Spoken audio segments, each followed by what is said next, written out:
Probably one of the most beautiful presses in all of printing history has to be this one here, the Columbian Press. Certainly one of the gems at our collection here at the International Printing Museum in Carson, California. The Columbian Press dates back to 1813, and it's the first metal printing press in America. It's not the first metal printing press ever. That's the Stanhope press, which was invented in 1800 in London, and that's the start of the Industrial Revolution. Of course, we here in America were about 15 years behind the British in the Revolution. So, as being a metal press, all the presses before this, going back to the days of Gutenberg, were all made out of wood. And they also all had a screw, whether at first it was a wooden screw or a metal screw in the middle of the press, and the pressman, when they pulled on the lever, would tighten a screw to squeeze down on the letters and then loosen back up that screw to take everything back out. George Clymer really had a technical advancement with this press. He eliminates the screw mechanism in the center of the press in favor of a minimal point of contact, so there's very little friction, compound levers with counterweights and beams. So when the pressman pulls on the bar here, it's so powerful. He's actually able, instead of on a wooden press, Ben Franklin's time, you would have to print half of the page and then move the press and print the other half of the page because the machine could not take the force, the pressure required. George Clymer can now print the entire front and back of a newspaper, 2 pages, in one pull on the bar.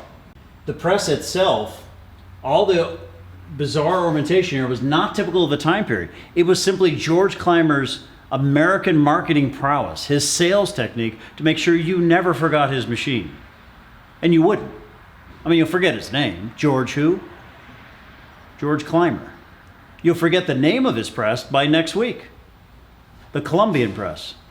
But how do you forget this weird machine, so different than every other one you've ever seen at that time, with all this bizarre ornamentation on here, including an eagle up there at the top?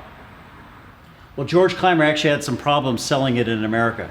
The American market really wasn't ready for this much advancement. They were happy with their wooden presses. First of all, this thing is very big and very heavy. It weighs 2,500, close to 3,000 pounds. So it's very hard to transport. Second, if it breaks down in a small town, nobody knows how to work with cast iron. This is new understanding of working with metallurgy. Second problem, or the third problem, is the cost. Clymer's press cost 4 times as much as the wooden presses of Ben Franklin's day. And there wasn't that much demand for printing. Things were still picking up in industry. So Clymer only sold about 17, 18 of these presses in America. He packs his bags in 1817, 4 years after he invented it, heads across the pond over there to London, sets up a manufacturing site, and begins to sell his press. And he did very well. He pretty much kicked the English press almost right off the market. It was really seen as an amazing press, but very interesting to look at. The press itself, on the decorations that you see on here, actually have meaning to it. What looks like to you and I the medical symbol is actually the symbol for Hermes, the messenger of the gods. This is the Regency period in decoration, the beginning of the 19th century. This is the cornucopia, the nameplate itself, which is usually shining in brass. It says Columbian Press, George Clymer, 1824. The dolphins, even though they have scales, they were considered to be dolphins, or the serpents. And then the eagle. And the eagle is actually a functioning part of the press. It's not just decoration. That is a well-fed American eagle. Having nibbled on the horn of plenty and the olive branch of peace, during the printing operation, when the pressman pulls the bar and squeezes down on the letters with the platen, with the help of the counterweights and the levers, He weighs in at about 50 pounds, so he's going to come back down to the earth, bring the platen back up, along with that cute little half-naked lady back there, the other counterweight, Columbia, gem of the ocean, with her anchor. She helps to focus the pressman's attention. Pressmen have always seemed to need some focus there at the press. When the English saw this press, they described it as the most bizarre press that ever was and ever will be. And I think it has been. And second of all, they described that as being the American bald eagle, bearing down on all powers. Very symbolic of America's attitude towards the world at this time, and today for the most part.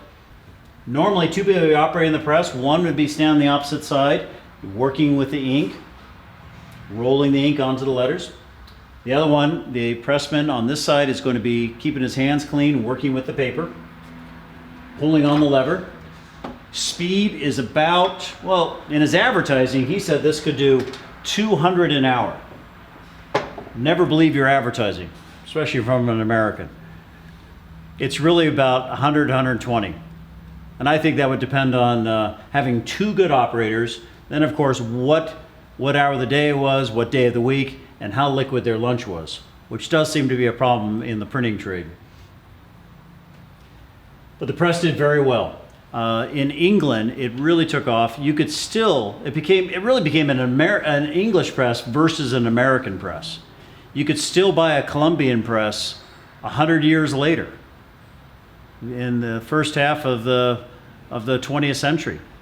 It's really the showpiece of anybody's collection to be able to get one of these presses into your lobby, into your home.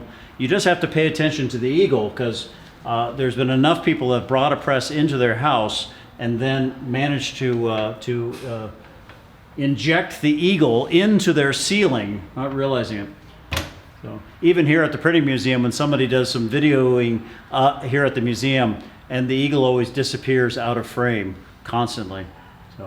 But George Clymer, the Columbian Press, this is a very rare one. This is one that's from 1824. It is the second oldest Columbian that has survived, or that's at least here in America or North America. We do have an 1822. We have 4 Columbians in the collection. As if you need one, we seem to have 4 of them.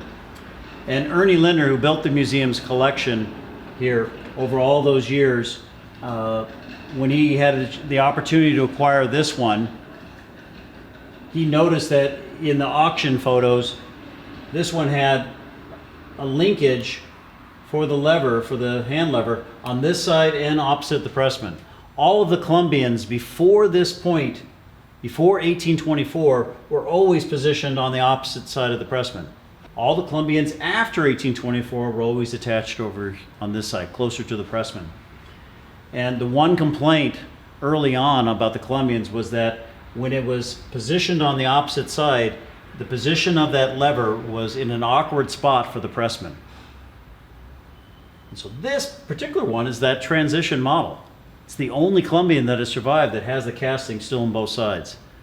So either you could order it in this year on either side and have it positioned over there, or they just didn't want to change the mold until they knew that they had a successful new design.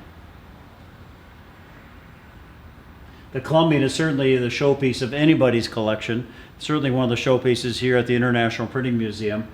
But it is an exceptional press to print on, prints beautifully, it's very powerful, and it testifies to George Clymer and his inventive genius, but also obviously his marketing genius. It's a press that captured the attention of printers for 2 centuries now. Beautiful press, the Columbian Press.